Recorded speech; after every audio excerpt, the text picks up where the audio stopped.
Dans les profondeurs des archives oubliées et des sables mouvants du désert, il existe des textes qui défient notre compréhension de l'histoire, des croyances et même de l'âme humaine. Parmi ces reliques obscures se trouve un manuscrit singulier, connu sous le nom de l'Évangile de Thomas. Découvert en 1945 dans les grottes de Nag Hammadi, en Égypte, ce texte ancien n'est pas un simple récit biblique. C'est une énigme, un labyrinthe de paroles attribuées à Jésus-Christ, émaillé de mystères et d'enseignements qui échappent aux dogmes traditionnels. L'Évangile de Thomas n'est ni une narration des miracles, ni une chronique des événements de la vie du Christ.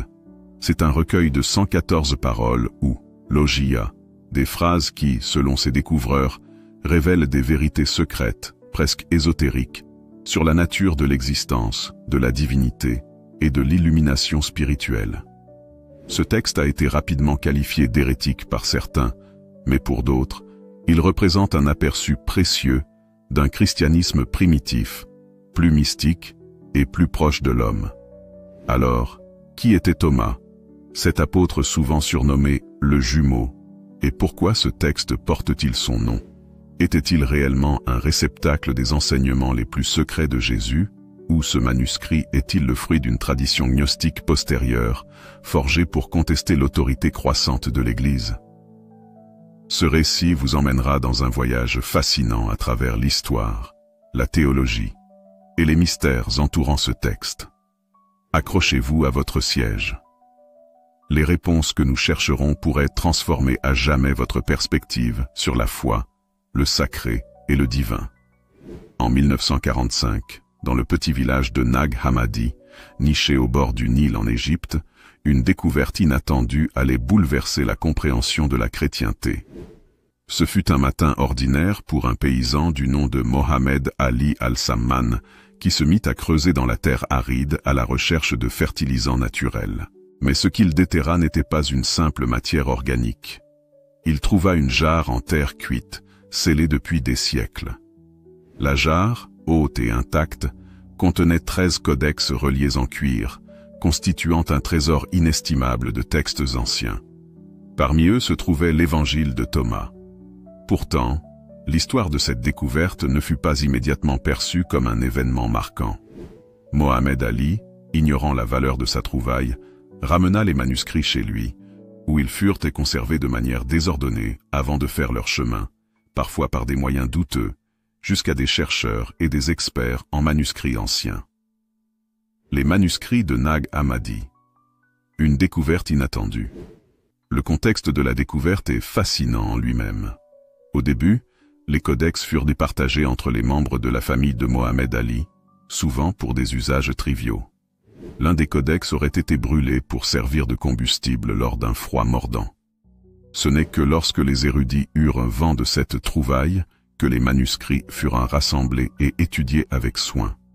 Ces textes, rédigés en copte, révélaient un panthéon d'écrits religieux gnostiques, une tradition spirituelle qui cherche à accéder à la connaissance divine intérieurement, au-delà des rituels et dogmes extérieurs.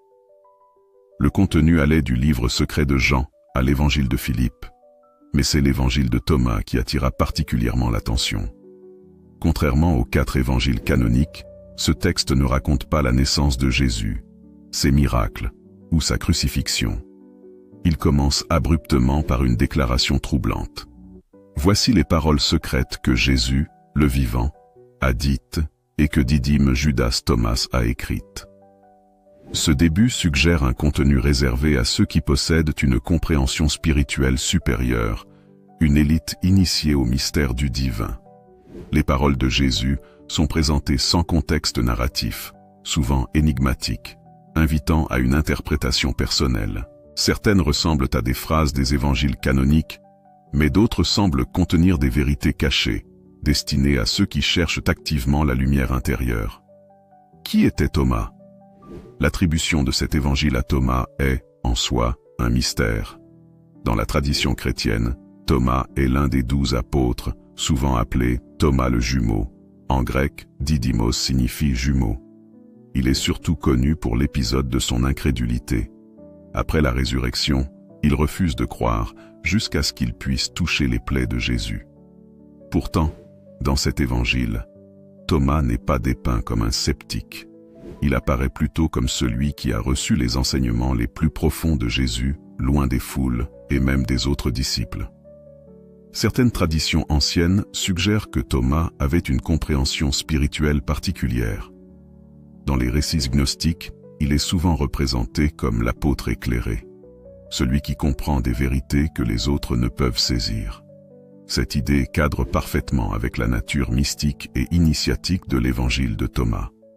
Pour comprendre la signification de l'évangile de Thomas, il est essentiel de le replacer dans son contexte historique. Les premiers siècles du christianisme furent marqués par une diversité de croyances et de pratiques. Le gnosticisme, un mouvement spirituel qui mettait l'accent sur la connaissance directe et personnelle de Dieu, coexistait avec ce qui allait devenir le christianisme orthodoxe. Les gnostiques voyaient le monde matériel comme une illusion, une prison créée par un démiurge imparfait. La vérité et la liberté ne pouvaient être atteintes qu'en transcendant cette réalité matérielle grâce à une connaissance intérieure, gnosis. Ces idées s'opposaient aux enseignements des pères de l'Église, qui insistaient sur la foi, les sacrements et l'autorité ecclésiastique. Dans ce contexte, l'évangile de Thomas représente une voie dissidente, un rappel d'une forme de christianisme qui mettait l'accent sur l'expérience mystique et la recherche individuelle de la vérité divine. Lors de sa découverte, l'évangile de Thomas était rédigé en copte, mais les chercheurs ont rapidement remarqué que le texte était une traduction d'un original, probablement écrit en grec, ou même en araméen, la langue parlée par Jésus. Les fragments grecs de cet évangile, découverts plus tard à Oxyrhynque en Égypte, confirment son ancienneté. Certains datent du IIe siècle, voire plus tôt. Cependant, traduire ce texte pose des défis considérables. Beaucoup de paroles sont ambiguës, voire cryptiques. Leur signification semble changer selon le contexte dans lequel elles sont lues ou méditées. Ce caractère malléable du texte pourrait expliquer pourquoi il a été rejeté par l'Église orthodoxe, qui cherchait à établir une doctrine claire et uniforme. Lorsque les manuscrits de Nag Hammadi furent enfin publiés dans les années 1950 et 1960, la communauté académique fut divisée. Certains voyaient en l'évangile de Thomas une précieuse fenêtre sur le christianisme primitif, une époque où la foi était fluide, personnelle et largement influencée par la pensée juive et gréco-romaine. D'autres, en revanche, voyaient ce texte comme une menace à la structure établie de la foi chrétienne. Certains chercheurs, comme Helen Pagels, ont avancé que l'évangile de Thomas pourrait contenir des paroles authentiques de Jésus, préservées en dehors des traditions canoniques. D'autres ont rejeté cette idée, affirmant que le texte reflète davantage une interprétation gnostique tardive. Revenons un instant à la jarre qui abritait ces manuscrits. Pourquoi ces textes furent-ils cachés dans une grotte? Une théorie plausible est qu'ils appartenaient à une communauté monastique, peut-être gnostique, qui cherchait à préserver ces écrits face à la montée de l'orthodoxie chrétienne.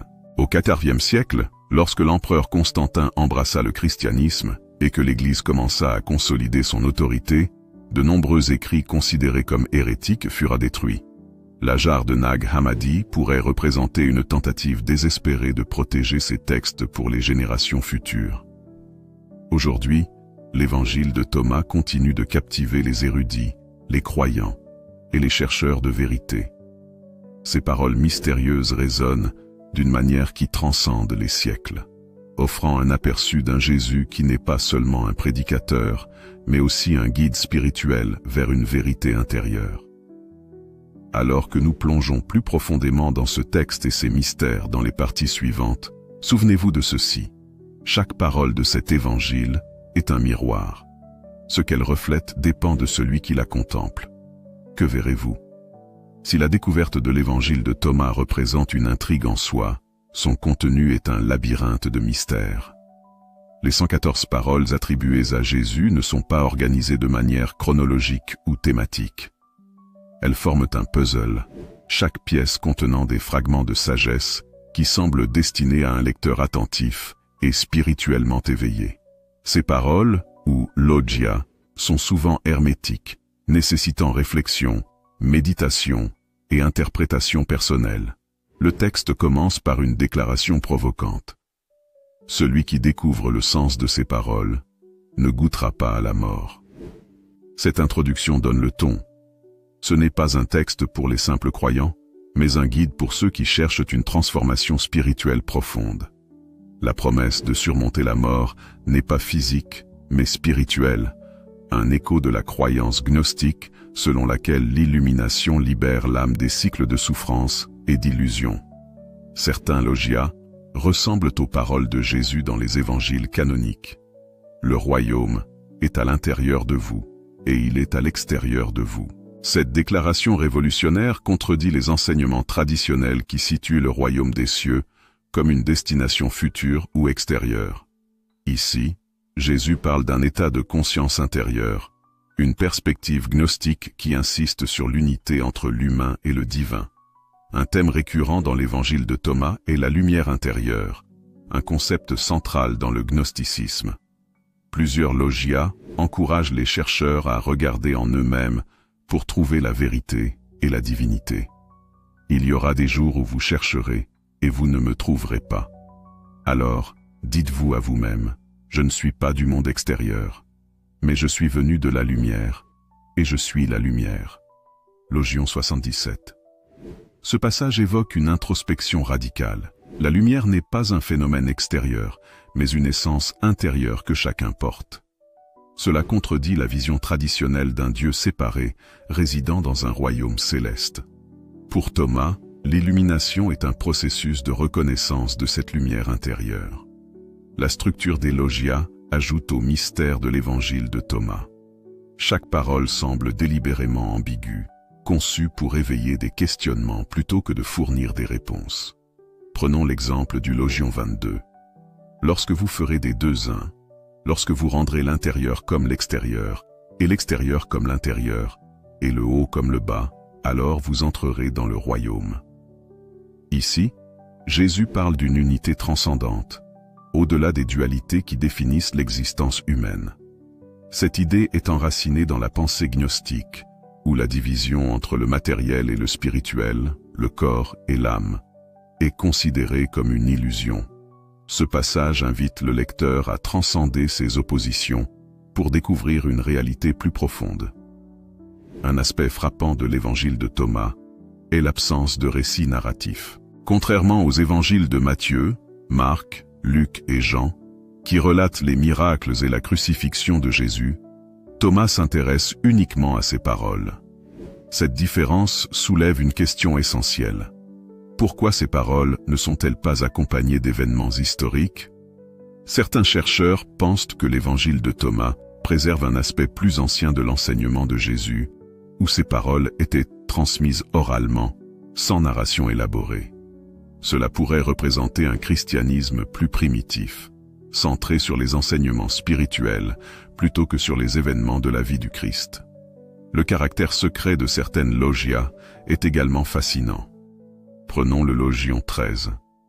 Jésus dit à ses disciples, « Comparez-moi et dites-moi qui je suis. » Simon-Pierre lui dit, « Tu es un ange. » Matthieu lui dit, « Tu es un philosophe. » Thomas lui dit, « Maître, ma bouche est incapable de dire qui tu es. » Dans ce passage, Thomas est loué pour son humilité et sa compréhension profonde.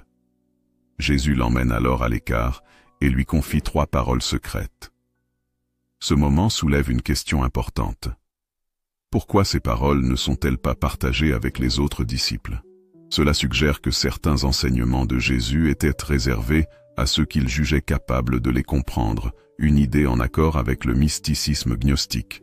L'idée du royaume de Dieu dans l'évangile de Thomas est également unique. Il n'est pas un lieu futur ou lointain, mais une réalité accessible ici et maintenant. Le Logion 113 le dit clairement. Le royaume du Père est étendu sur la terre, mais les hommes ne le voient pas. Ce passage illustre une différence fondamentale avec les évangiles canoniques, où le royaume est souvent décrit comme un événement eschatologique, une récompense pour les fidèles, après la mort ou la fin des temps. Certains logias de Thomas critiquent ouvertement les rituels religieux et les structures établies. Par exemple, dans le Logion 39, Jésus déclare « Les pharisiens et les scribes ont pris les clés de la connaissance et les ont cachées. Ils ne sont pas entrés, et ils n'ont pas laissé entrer ceux qui voulaient entrer. » Ici, Jésus dénonce ceux qui détiennent le pouvoir religieux, mais empêchent les autres d'accéder à la vérité divine. Cette critique résonne avec la méfiance gnostique envers les institutions religieuses, considérées comme des obstacles à l'illumination personnelle. L'interprétation de l'évangile de Thomas reste controversée. Certains chercheurs pensent qu'il contient des enseignements authentiques de Jésus, tandis que d'autres y voient une création ultérieure, influencée par le gnosticisme. La question de son authenticité divise les érudits depuis sa découverte. Certaines paroles, comme le Logion 114, sont particulièrement problématiques. Simon-Pierre leur dit « Que Marie sorte de parmi nous, car les femmes ne sont pas dignes de la vie. » Jésus dit « Voici, je vais la guider afin de la faire homme, pour qu'elle devienne aussi un esprit vivant semblable à vous, homme. Car toute femme qui se fera homme entrera dans le royaume des cieux. » Ce passage, souvent critiqué pour son apparente misogynie, est interprété par certains comme une métaphore spirituelle, suggérant que tous doivent transcender leurs conditions humaines pour atteindre l'illumination divine. Cependant, il reflète également les tensions entre les rôles de genre dans les communautés chrétiennes primitives. Alors que nous avançons dans les mystères de l'évangile de Thomas, une chose devient claire. Ce texte n'est pas simplement une curiosité historique. Il parle à ceux qui cherchent une connexion personnelle et directe avec le divin. En dehors des dogmes, des rites et des institutions, il propose une voie intérieure, un chemin d'éveil qui transcende le temps et les frontières religieuses. Si l'évangile de Thomas intrigue par son contenu énigmatique, il est encore plus fascinant lorsqu'il est replacé dans le contexte du gnosticisme, un mouvement spirituel ancien. Cette tradition, souvent persécutée et marginalisée, prônait une quête intérieure pour découvrir la vérité divine. Pour les gnostiques, la connaissance, gnosis, n'était pas seulement intellectuelle. Elle était une expérience mystique, un éveil qui libérait l'âme des illusions du monde matériel. Qu'est-ce que le gnosticisme? Le gnosticisme est un courant spirituel qui a émergé à l'époque du christianisme primitif. Bien qu'il ait des racines dans le judaïsme et les philosophies gréco-romaines, il a prospéré dans un contexte où diverses interprétations religieuses coexistaient. Les gnostiques voyaient le monde matériel comme imparfait, voire mauvais, et croyaient qu'il avait été créé par un démiurge inférieur, distinct du Dieu suprême. Pour eux, le salut ne venait pas de la foi dans une autorité religieuse ou des rites sacramentels, mais d'une connaissance intérieure. Cette connaissance, ou illumination, était considérée comme un retour à la vraie nature divine de l'âme, emprisonnée dans le monde matériel. Dans les textes gnostiques, Jésus est souvent perçu non pas comme un sauveur venu expier les péchés de l'humanité, mais comme un guide spirituel. Il est celui qui révèle la vérité cachée et montre la voie vers l'éveil. Ce rôle est en parfait accord avec les paroles de l'évangile de Thomas, où Jésus ne se présente pas comme un rédempteur, mais comme un enseignant de la sagesse divine. Prenons par exemple le Logion 70. Si vous faites naître ce qui est en vous vous sauvera. Si vous ne le faites pas naître, ce qui est en vous détruira. Cette déclaration illustre un principe gnostique central. Le salut est une affaire intérieure. Chaque individu porte en lui une étincelle divine, une essence cachée qui, si elle est éveillée, peut libérer l'âme. Un des concepts les plus controversés du gnosticisme est celui du démiurge, le créateur du monde matériel. Ce dernier est souvent décrit comme un être arrogant et ignorant, responsable de l'imperfection de la réalité physique. Cette vision contraste fortement avec la théologie chrétienne traditionnelle, qui voit le monde comme une création divine parfaite. Dans l'évangile de Thomas, bien que le démiurge ne soit pas explicitement mentionné, plusieurs logias suggèrent une méfiance envers le monde matériel et ses plaisirs. Malheur à la chair qui dépend de l'âme, malheur à l'âme qui dépend de la chair. Logion 87. Cette déclaration souligne l'idée gnostique que l'âme doit transcender les attachements au corps et au monde physique pour atteindre la vérité divine. L'un des aspects les plus intrigants de l'évangile de Thomas est la mention répétée d'un enseignement secret. Dans plusieurs logias, Jésus semble révéler des vérités profondes à Thomas ou à d'autres disciples, mais ces paroles ne sont pas partagées avec tout le monde. Dans le Logion 64, par exemple, Jésus raconte une parabole sur un banquet auquel les invités refusent de venir, préférant leurs affaires terrestres. À la fin, il déclare « Laissez entrer ceux qui sont dans les rues et invitez-les au festin ». Bien que cette parabole ressemble à celle des évangiles canoniques, elle prend un sens gnostique lorsqu'elle est lue dans le contexte de Thomas. Le banquet représente l'éveil spirituel, et ceux qui acceptent l'invitation sont ceux qui se détachent des préoccupations matérielles pour rechercher la vérité intérieure. Un autre thème récurrent dans l'évangile de Thomas est celui de l'unité, ou l'abolition des dualités. Ce concept est au cœur du gnosticisme, qui voit le monde comme divisé entre lumière et ténèbres, esprit et matière, mais considère ces oppositions comme des illusions. Heureux ceux qui sont unis, car ils trouveront le royaume. Logion 49. Cette recherche d'unité s'étend à tous les aspects de l'existence, y compris le masculin et le féminin, le ciel et la terre, le visible et l'invisible. Pour les gnostiques, transcender ces divisions est une étape cruciale vers l'illumination. Pourquoi ce texte fut-il jugé dangereux? L'évangile de Thomas représente une menace pour l'autorité des institutions religieuses de plusieurs manières.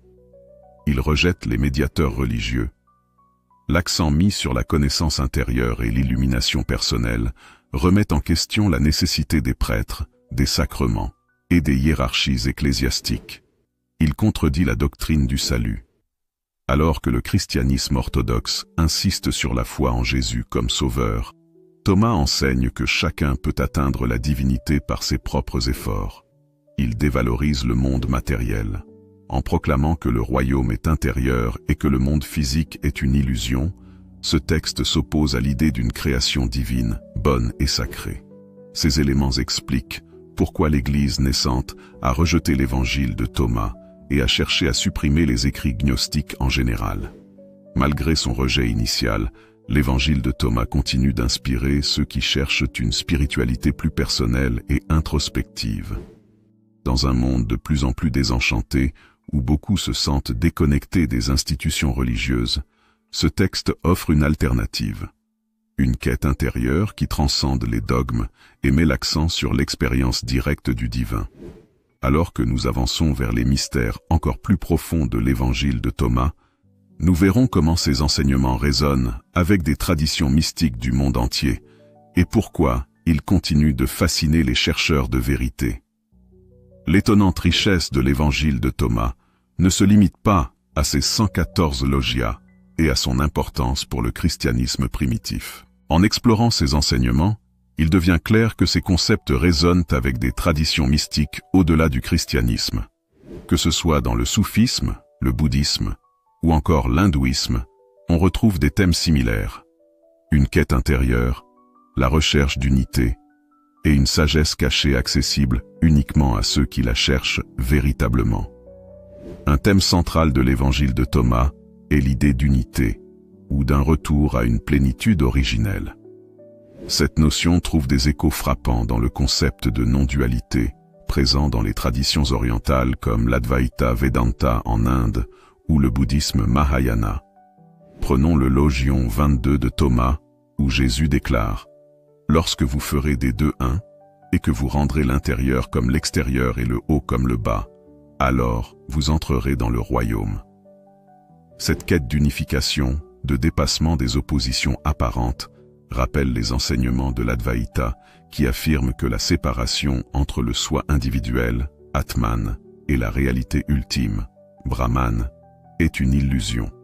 Dans les deux traditions, l'illumination consiste à transcender les dualités et à reconnaître une unité fondamentale. Dans plusieurs logias, Jésus insiste sur le fait que le royaume de Dieu est une réalité intérieure. non visible pour ceux qui restent attachés aux illusions du monde matériel. Le royaume est en vous, et tout autour de vous. Lorsque vous vous connaîtrez, vous serez connus, et vous saurez que vous êtes les enfants du Père vivant. Mais si vous ne vous connaissez pas, vous êtes dans la pauvreté, et vous êtes cette pauvreté. Logion 3.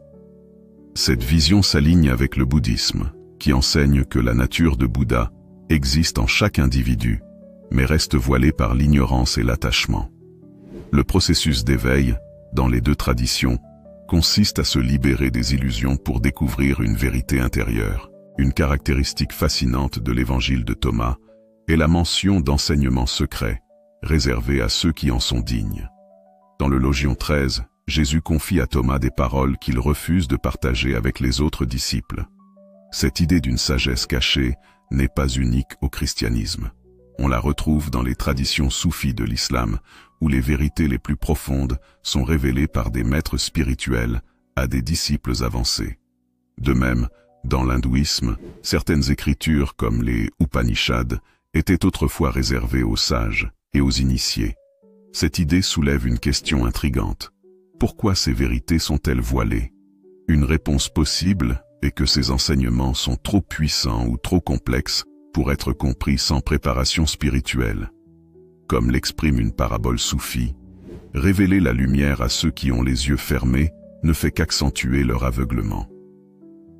Un autre point commun entre l'évangile de Thomas et les traditions orientales est la méfiance envers les apparences et les attachements au monde matériel. Ce que vous attendez est venu, mais vous ne le savez pas.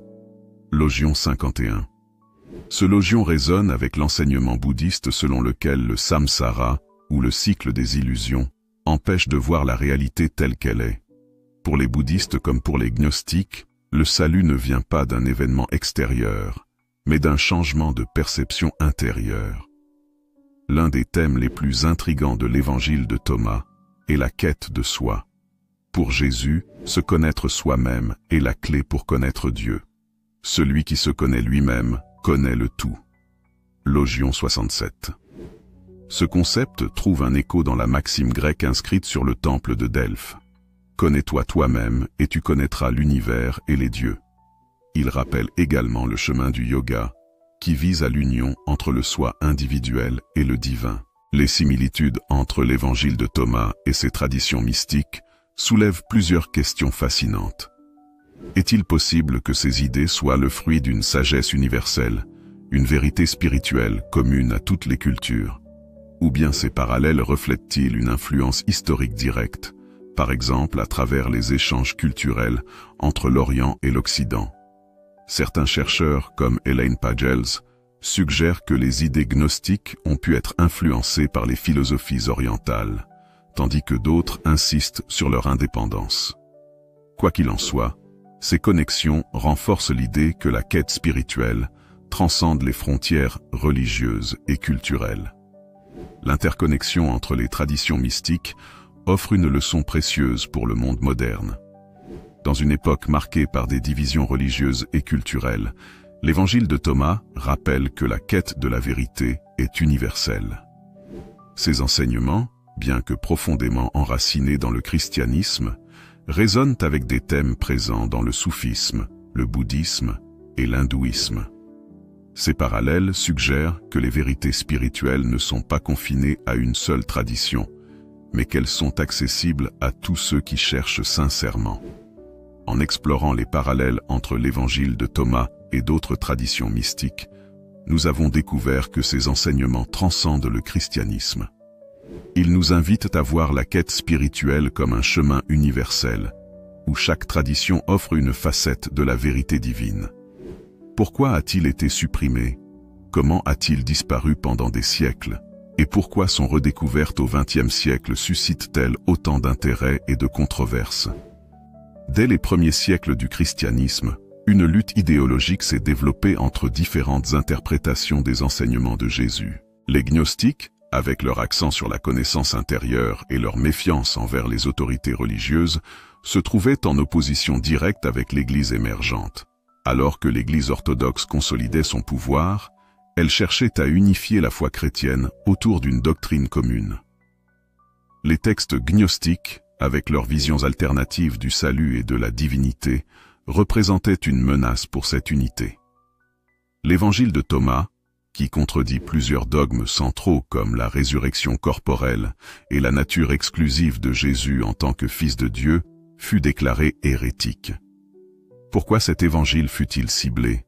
Contrairement aux évangiles canoniques, Thomas met l'accent sur une relation personnelle avec le divin, sans nécessité d'intermédiaire ecclésiastique.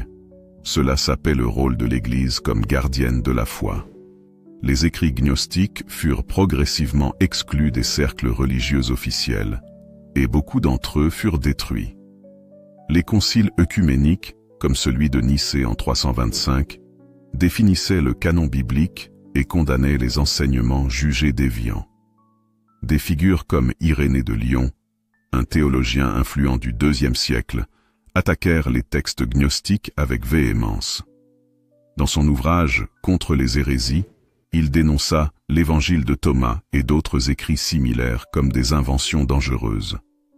Cependant, malgré ces efforts, certains disciples gnostiques parvinrent à préserver leurs manuscrits en les cachant dans des endroits isolés.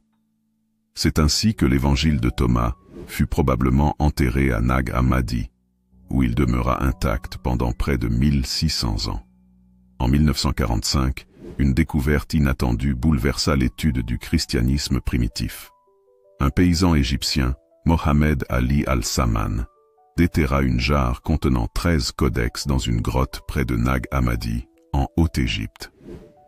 Parmi ces manuscrits se trouvait une copie en copte de l'évangile de Thomas. Cette découverte fut qualifiée de révolutionnaire. Non seulement elle révéla des textes gnostiques perdus depuis longtemps, mais elle offrit un aperçu fascinant de la diversité du christianisme primitif. Pourquoi Nag Hammadi est-elle importante?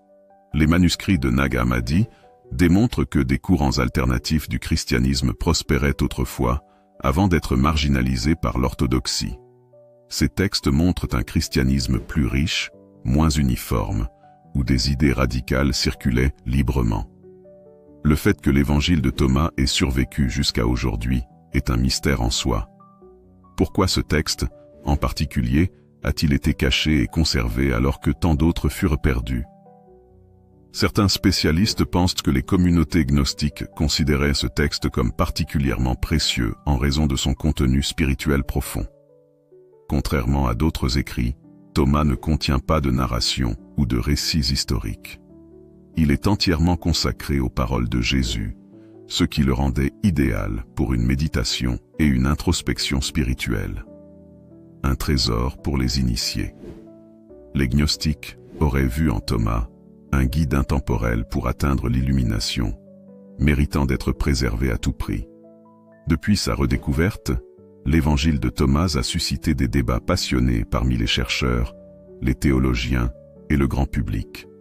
Certains l'ont salué comme une fenêtre sur un christianisme oublié, tandis que d'autres l'ont critiqué comme une hérésie révolue. Les sceptiques, certains chercheurs, comme Bart Ehrman, soutiennent que l'évangile de Thomas reflète une tradition postérieure, influencée par des idées gnostiques, et qu'il ne peut être utilisé pour comprendre le Jésus historique. Les défenseurs, d'autres, comme Helen Pagels, affirment que ce texte contient des éléments très anciens, peut-être contemporain des évangiles canoniques, et qu'il offre une perspective complémentaire sur les enseignements de Jésus. Alors que le monde moderne continue de remettre en question les dogmes religieux, l'évangile de Thomas trouve une nouvelle résonance. Sa vision d'un royaume intérieur et d'une connaissance personnelle du divin répond aux aspirations spirituelles de nombreuses personnes désillusionnées par les institutions religieuses. Mais il va encore plus loin. Il nous invite à repenser la manière dont nous comprenons la foi, la vérité et notre relation avec le sacré. Malgré les siècles de répression et d'oubli, l'évangile de Thomas est aujourd'hui plus vivant que jamais. Son message, à la fois radical et universel, transcende les frontières religieuses et culturelles. Il nous rappelle que, même dans les périodes de ténèbres, la lumière de la vérité spirituelle ne peut jamais être entièrement étouffée. Le voyage à travers l'évangile de Thomas est une invitation à explorer les profondeurs de notre propre être, à rechercher l'unité dans un monde divisé et à embrasser une vérité qui transcende les dogmes. Ces paroles résonnent comme un écho lointain, mais puissant, d'une sagesse intemporelle, nous appelant à voir au-delà des apparences et à découvrir le divin qui réside en chacun de nous. En mettant en lumière les parallèles entre les enseignements de l'évangile de Thomas et d'autres traditions mystiques comme le bouddhisme, le soufisme et l'hindouisme, le récit élargit sa portée spirituelle. Il s'efforce de démontrer que ces paroles ne sont pas limitées à un contexte chrétien, mais qu'elles résonnent avec des vérités universelles partagées par des cultures et des philosophies à travers le monde. Cette approche non sectaire enrichit la compréhension des logias et invite le lecteur à explorer une spiritualité plus universelle, où les barrières entre les croyances s'effacent pour révéler un chemin commun vers la sagesse et l'éveil. Le récit brille particulièrement dans sa capacité à mettre en contexte l'histoire tumultueuse de ce texte. En explorant les tensions entre les gnostiques et l'Église orthodoxe, il expose les luttes idéologiques et politiques qui ont conduit à la marginalisation de nombreux écrits spirituels, dont l'Évangile de Thomas. Cette mise en perspective historique révèle non seulement l'importance de ces textes, mais aussi la puissance des institutions religieuses dans leur effort pour contrôler la narration spirituelle.